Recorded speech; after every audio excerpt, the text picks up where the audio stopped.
eu vi uma notícia assim, o prazo para filiação partidária para as eleições do ano que vem caiu de 1 ano para 6 meses. Eu falei, nossa, que coisa. Eu vi que o prazo caiu, eu poderia até ser candidato. Daí falei, nossa, imagina, né? Para candidato a vereador. Mas quando eu fui para dentro de casa, eu liguei para o Marden Machado, não sei se vocês conhecem. Não conheço. Que é outra pessoa para vocês conversarem com ele aqui. Ele é crítico de cinema. Legal. E ele trabalhava na época como assessor, jornalista, assessor do TRE. Eu liguei para ele, Marden, que história é essa aí de que agora o prazo para filiação é de 6 meses só? Ele falou, pois é, o Congresso mudou isso esse ano, enfim. Porque você está querendo ser candidato? Eu falei, não, é só por curiosidade mesmo que eu vi a notícia e só para ter certeza.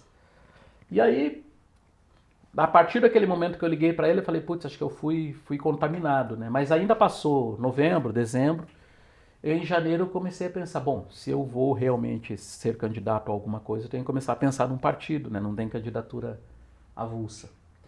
E fui daí conversar com alguns políticos que eu conhecia, de alguns partidos que era a época da Lava Jato, o comecinho da Lava Jato, que estava colocando todos os partidos no mesmo saco, né? E gente presa do PT, do PMDB, do PSDB e tal. Mesmo tendo tantos partidos aí, estavam todos quase no mesmo saco. E aí eu pensei, bom, eu não quero nenhum desses partidos, né? Não quero PT, não quero PSDB. Num outro momento da minha vida, até possivelmente eu me interessasse pelo PSDB, né? Mas ali naquele momento da Lava Jato já estava... As impressões digitais do PSDB estavam muita falcatrua. E aí eu tinha a opção do Podemos, que era o Álvaro Dias, que estava meio que fundando. O PV, na verdade era o PV, né, onde o Álvaro Dias era o senador, mas aí o Álvaro saiu do PV para o Podemos. E o PPS, que era um outro partido também, que não tinha BOs na CPI. E além dos partidos de esquerda, mas eu não me considero um cara de esquerda, assim, para ir para PSOL, essas coisas todas. E aí, PCdoB. E aí procurei, PCdoB também não, PCO. E aí eu procurei o Cidadania, conversei com o Rubens Bueno, ele me recebeu na casa dele, eu falei para ele, Rubens, queria saber com você aí se teria interesse do partido, que eu saísse candidato. E ele falou, puxa, você me pegou de surpresa, seria uma honra ter você no partido, enfim e tal. Mas eu não decidi nada naquele momento. E depois, aí a gente tinha até abril para fazer a filiação, né, até 30 de abril. Eu acabei entrando no Cidadania, hoje é Cidadania, né? Acabei entrando no PPS e disputei a eleição. Dos 38 vereadores, eu fui o 27º mais votado, mas faltou voto para fazer a segunda cadeira. Daí eu fiquei como suplente do Hélio Virbisky, que fez a primeira. E o Hélio ficou de 2017, 18, e em 19 o Ratinho o convidou para ser secretário estadual de esporte, ou similar a isso. Daí ele saiu e eu entrei na vaga dele em 2019. Legal. Quer dizer, eu fiz meio mandato como vereador, como suplente, e depois, em 2020, eu consegui me eleger. E os desafios de vereador? Como tem sido? Então, eu diria para você o seguinte, é muito legal a função. O trabalho político que você faz como vereador é muito bacana. As funções do vereador, né, digamos, constitucionalmente falando, seria fiscalizar o executivo e criar leis. Isso seria o que o vereador fizesse, isso estaria ótimo, estaria cumprindo sua função. Criar leis é muito difícil. Aprovação e tudo mais. Até porque tudo já foi criado, né? É muito difícil você vir com um projeto que vá mexer com a vida das pessoas positivamente. É muito difícil você ser original nesse sentido. Até tem algumas ideias aí que a gente vai trabalhar. Já trabalhei no mandato passado, daí parei por causa de talvez um erro de tramitação, mas a gente vai voltar com essas ideias aí agora no segundo semestre.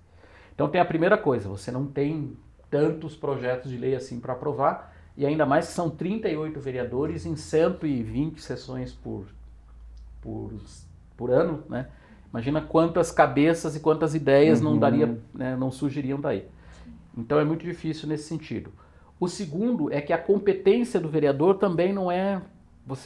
muitas ideias que você tem não são do legislativo e sim do executivo. Entendi. Você não pode tocar as ideias porque é competência do prefeito. E aí sobra para você fiscalizar, né?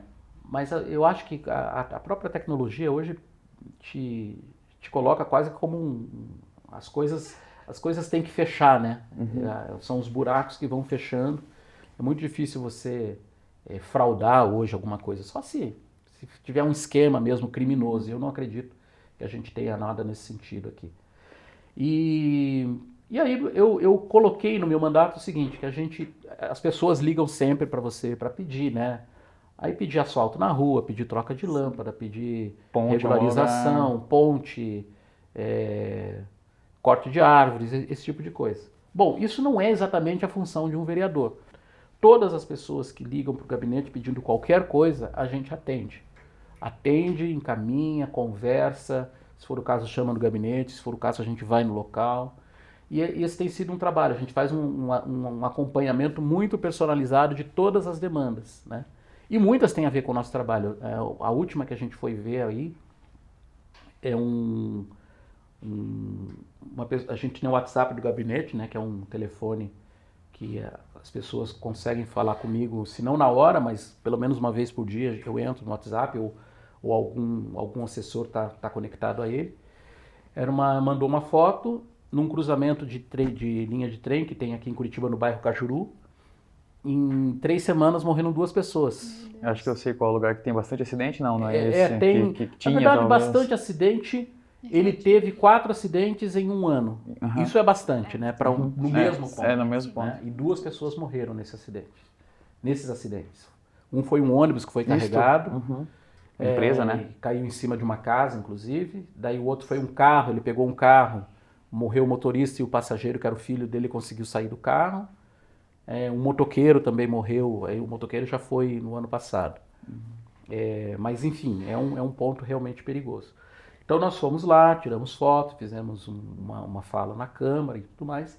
E agora no segundo semestre a gente vai atrás da empresa, vai atrás do Ministério Público, porque daí sim a gente pode pensar numa legislação para atender esse problema específico, né? Mas é assim, a gente vai nas demandas que surgem no gabinete. E qual é a proposta, ou talvez o que dá para ser feito em uma situação dessa, Erivaldo? Porque tirar o trem não vai dar. Não. Passar o trem em que horas? E eu tenho o meu passado, né, como ferroviário. Já sabe muito bem. E eu lembro que quando eu estava na rede ferroviária, nós tínhamos uma campanha que era: você pode parar, o trem nem sempre, né? Você chega na frente de um trilho de trem.